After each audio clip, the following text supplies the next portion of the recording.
Hey YouTube, Sebastian again from Veg City. Hope you guys are all doing well. I'm busy trying to do this video on my cell phone right now.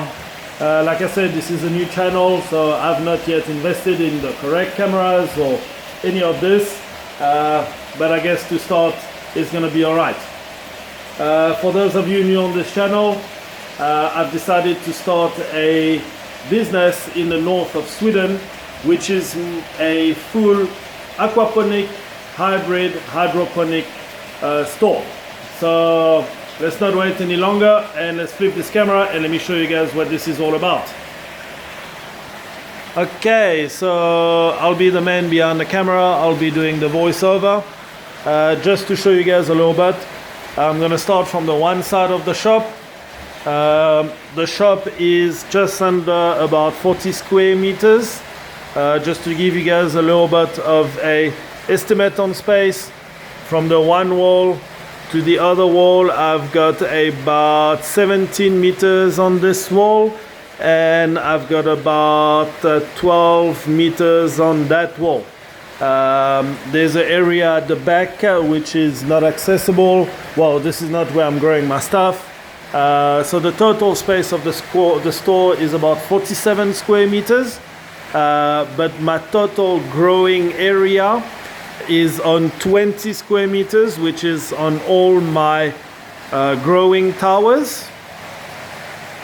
I may not go too fast, I don't want these videos to be too fast. Alright, so total growing space is at about 20 square meters on the growing towers. And then after that, I've got all of my flip basins. So my flip basins are made from IBC tanks, each of them being 1,000 liters. But the way that I've done them is what you call a flip job. So where you're cutting about 30 centimeters from the top, and you literally flip the top of the IBC tanks, which are the lids, and all of those lids have been turned into a slash filtration system and initial grow beds for all of my seedlings.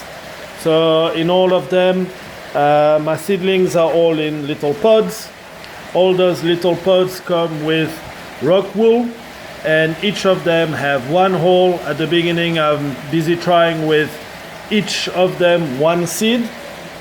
Some of them work a lot better with just the one seed, and others obviously take a little bit longer to grow. You're probably wondering, why do I have big pots in this one? Those are my tomato plants.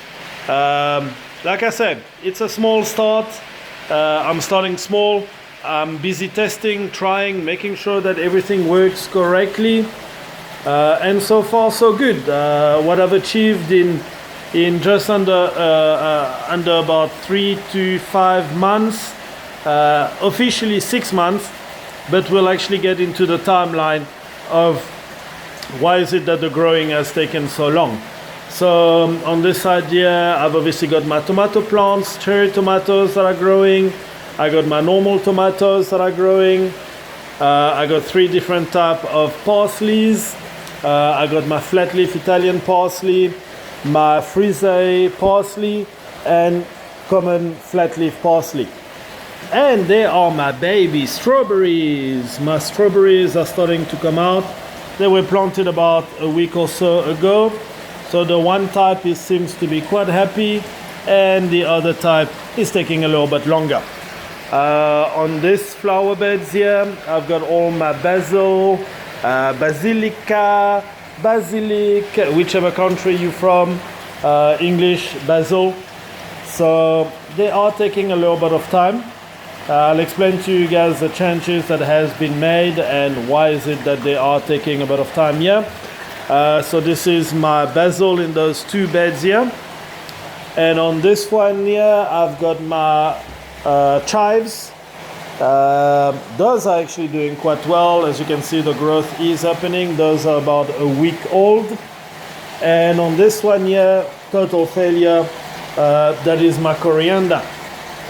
For those of you that will be watching the channel, If you want to comment and let me know what is it that I'm doing wrong, what do you think the reason is that that coriander is not growing, feel free to let me know, because right now they're about 2 weeks in and not even germination has happened.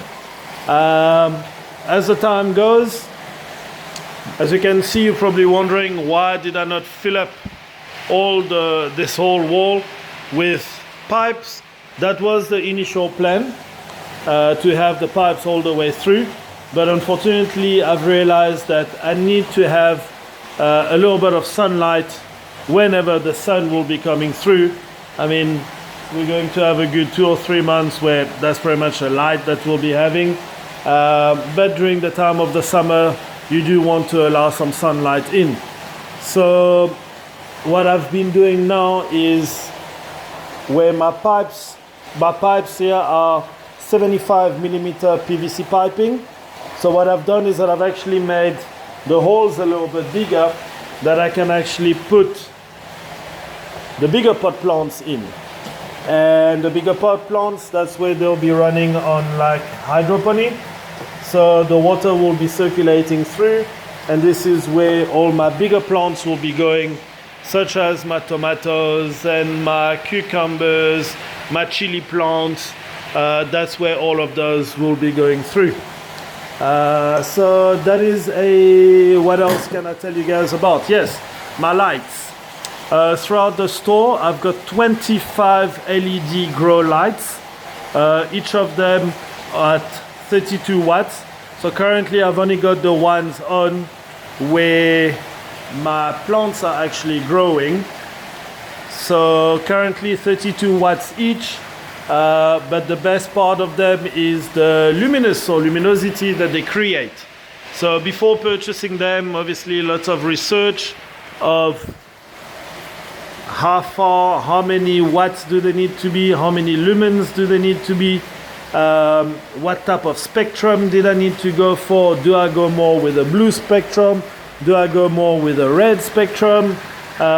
Lots of advice, lots of different opinions on what should be going. I've decided to go with a full spectrum light, and on literally right at the top of my grow pods, I'm averaging about 2,800 luminous. The beauty with this is that for every 10 centimeter odds that I grow up, it almost doubles immediately. So the top of my plants currently are close to about 6 to 7,000, 6,500 luminous or lumens. And obviously the higher I go, if I go literally right under the plants, which I'm never gonna grow them as high as even 1 meter high, but if the plants had to grow close to 1 meter high, which I expect my basil to get to this high, maybe the chives will get to this high, and obviously further on the spring onions and the thyme, the timmy, the rosemary, I suppose all of those will get to about 40-50 centimeter height. And at that height, I should be averaging about close to about 8 to 10,000 lumens or luminous. Yeah, so on the water tanks, what I'll do is in my next video, I'll explain into more depth about the actual tanks and the piping system. I'll go into more depth on what is it that you guys are seeing, and then we take it further from that. So I hope you guys enjoyed this video. Remember to click the like button, click the subscribe button, but most importantly, remember to share this video and let's spread the word. Cheers, YouTube.